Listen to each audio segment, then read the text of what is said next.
Je m'appelle Abderrahim El Boujarfaoui, je suis ingénieur FPGA ASIC, designer chez Nokia.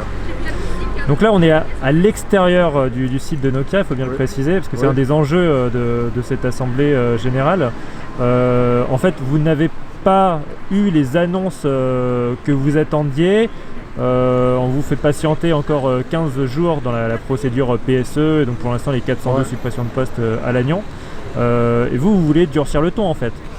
Enfin, moi, je parle en tant que délégué syndical CGT.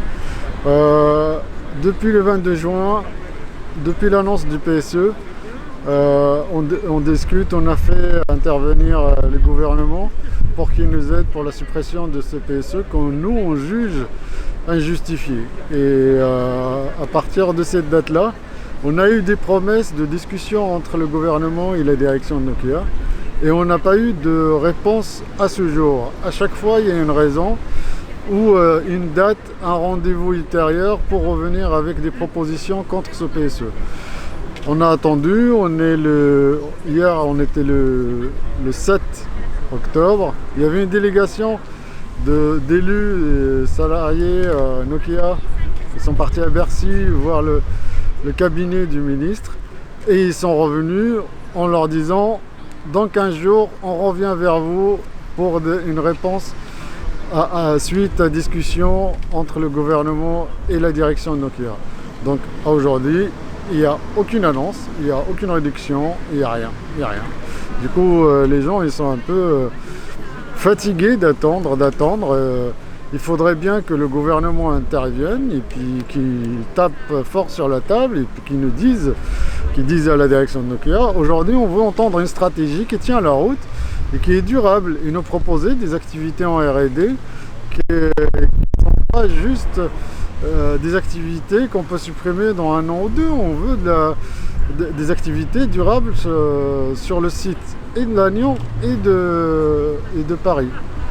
Aujourd'hui, on supprime 1233 postes en France, 402 à Lannion. On voudrait que ce plan social soit supprimé pur et dur, ou bien de proposer autre chose qui tient la route industrielle et des solutions durables. Parce que tel que c'est parti, au 26 novembre, c'est la date butoir de la procédure légale. Oui. Il ne se passe rien de plus que ce que vous avez annoncé depuis le mois de juin, juillet en fait. Exactement. La procédure a démarré le 22 juin ou au début juillet. L'annonce a été le 22 juin, mais la procédure a démarré au début juillet. Et la fin de la procédure, c'est le 26 novembre, je pense. Et il y a des discussions en cours avec le gouvernement. Et la direction Nokia, elle persiste, il déroule le plan. Et ils veulent pas faire. On demande un moratoire, une suspension de déroulement du PSE, au moins le temps d'avoir un retour du gouvernement. Mais on n'arrive pas à l'avoir. Et le 26 novembre, c'est bientôt, c'est dans quelques semaines, et on n'a toujours pas de réponse. Donc demain, l'intersyndicale appelle les salariés de Lannion à revenir à leur poste de travail sur site, parce que pour l'instant vous êtes en télétravail à 90 voire même 95% m'a-t-on dit, donc c'est depuis la mi-mars en fait, cause Covid. Depuis la mi-mars, il y a une petite équipe qui revenait sur site. La règle générale chez Nokia, c'est le télétravail jusqu'à la fin de l'année, jusqu'à fin décembre. En AG d'aujourd'hui, en assemblée générale, il y a des salariés qui proposent au fait qu'on revient sur site parce qu'on est attaché à notre outil de travail, à notre lieu de travail, à notre établissement. Et ils demandent à ce qu'on revienne. Ça serait l'occasion que les gens se voient massivement et qu'on discute, qu'on ne reste pas isolé. Parce qu'en télétravail, tout le monde est isolé chez soi. Et on discute pas forcément, on peut pas faire pression parce qu'on est invisible, on est chacun chez soi, on est invisible. Du coup, une présence physique, ça peut faire pression sur la direction. Et à partir de ce soir, on va se décider en intersyndicale pour voir comment on peut accompagner cette gestion des salariés. Vous verriez ça évoluer de quelle façon? Parce que si vous êtes à l'intérieur, peut-être d'autres choses à faire. C'est ce qui a été évoqué en Assemblée Générale. Hein. Certains ont parlé d'occupation, certains ont parlé de... Ils veulent occuper physiquement le site, leur venir tous les jours. Je ne sais pas si c'est comme vous l'entendez, peut-être vous le voyez, occupation durable, je ne sais pas. C'est les salariés qui vont décider. Aujourd'hui, on n'a pas de solution. Il faut faire pression, on vient et on dit. Et si la direction ne veut pas lâcher le morceau, il faut qu'on fasse pression jusqu'à ce qu'on ait réponse à nos interrogations. Comment vous qualifiez l'attitude du gouvernement donc la ministre de l'Industrie, Agnès Pannier-Runacher, est venue ici cet été. Hier, c'était son directeur de cabinet qui recevait une délégation, y compris de Lannion d'ailleurs en visio. En même temps, on lit que le gouvernement n'a pas fait toute la lumière sur les fameux engagements que Nokia avait pris lors du rachat d'Alcatel-Lucent. Qu'un document que vous n'arrivez pas à obtenir, qui serait secret défense en quelque sorte, parce que Nokia peut avoir des activités qui touchent à la défense nationale. Donc on a le sentiment que la confiance n'est pas tout à fait garantie entre les syndicats et le gouvernement. En fait, depuis l'annonce, on a au niveau local de Nokia et même au niveau Paris, on a senti un engagement des élus locaux.